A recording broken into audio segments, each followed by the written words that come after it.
we're going to be looking at Pikachu and the costume variations. Right. So let's get into regular Pikachu. 14 AC, 70 hit points. Both of them are pretty normal because, and look at his stats, it's nothing special. This is based on regular Pikachu, not partner Pikachu. So 45 movement speed, burrow 30 feet and climb 30 feet because it can do all these things.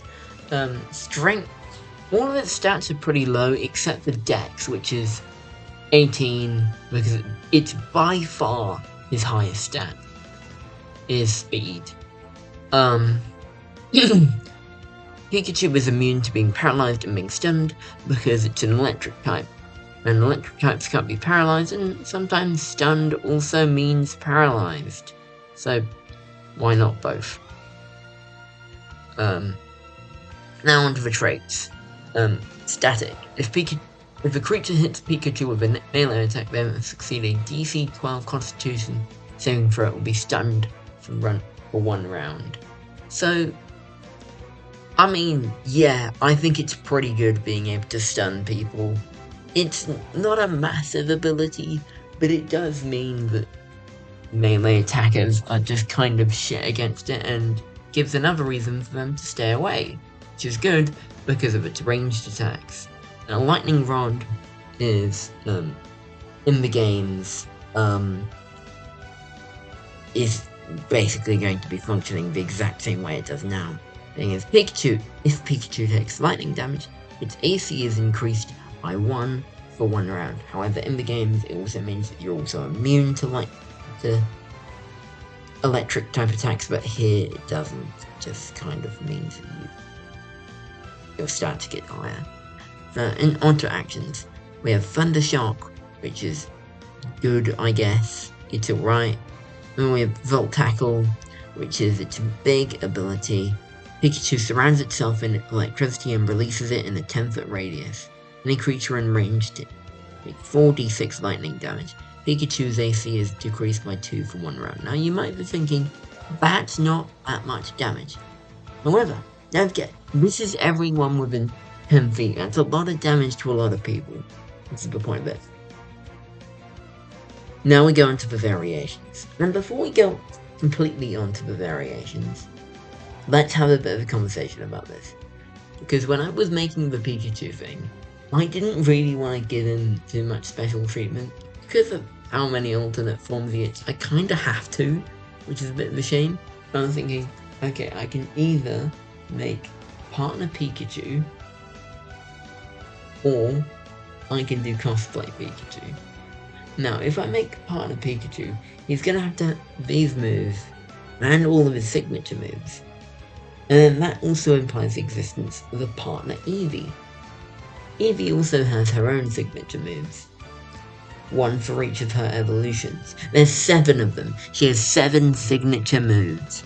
So if I can either... if I were to make partner Eevee, I'd either give it some of the signature moves, but not all of them, which means I haven't properly represented it, or make a stat block with 9 possible attack options. So I went with the cosplay option instead.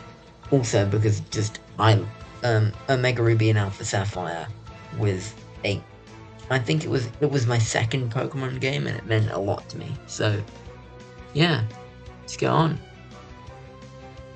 So first we have Rockstar Pikachu. All of the stats and stuff are the same.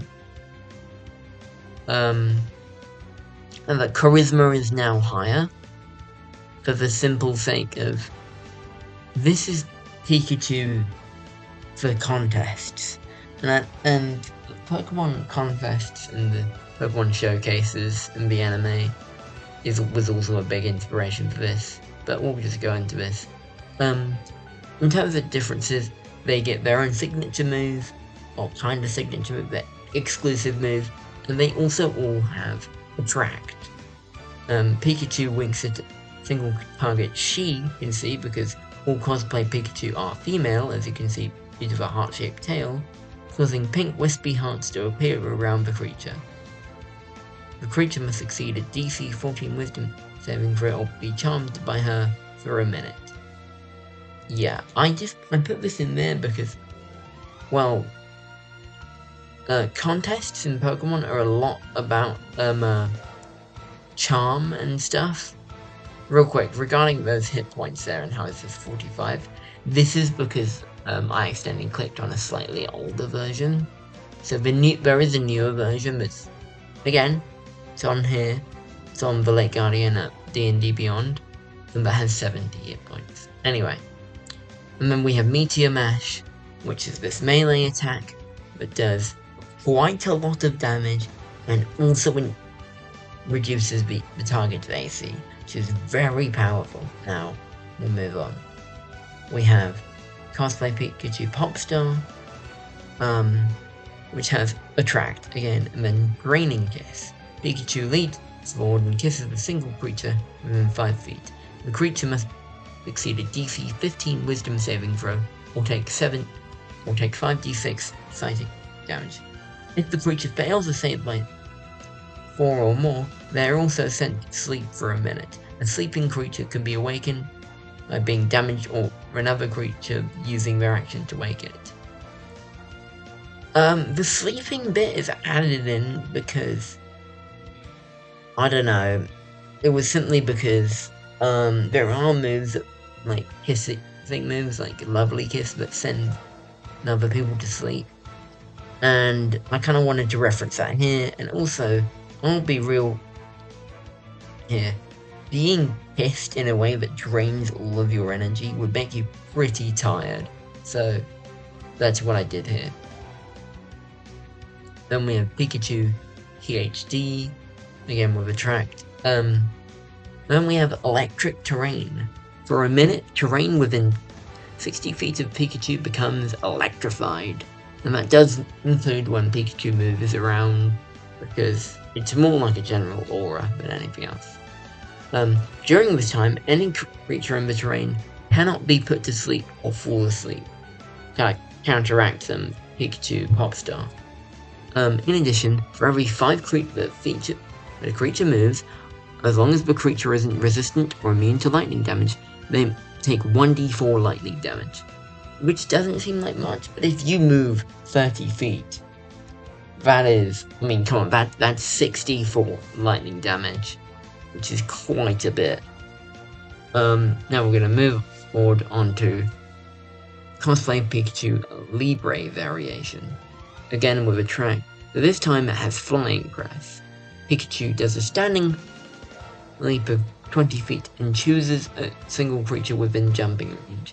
Pikachu then attempts to land on that creature. The creature must succeed a DC 15 saving throw or take 66 bludgeoning damage when full prone. In the game, it's both a flying and a fighting type move, but here, I didn't really know how to do that, so it moves Pikachu when you use it, but it also does damage, which I thought was kind of cool. Then finally, we have Cosplay Pikachu Bell variation. I don't know what's called Bell. All the others make sense, like Popstar, all this other stuff. If someone in the comments could tell me what Bell means, then I'd be very grateful. Anyway, Icicle Crash is her exclusive move.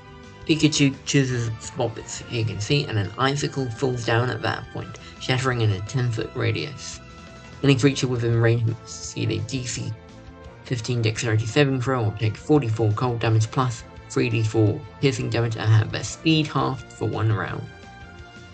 The icicle just kind of forming and falling on people is pretty funny, and it halves their speed because I don't fully remember, because this was a while when I made this.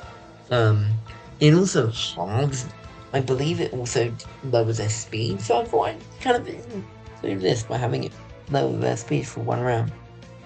That was probably my longest video yet. Yeah, that's it for now. Thank you so much for watching, and we'll get on to Raichu and Alolan Raichu in the next one. Bye.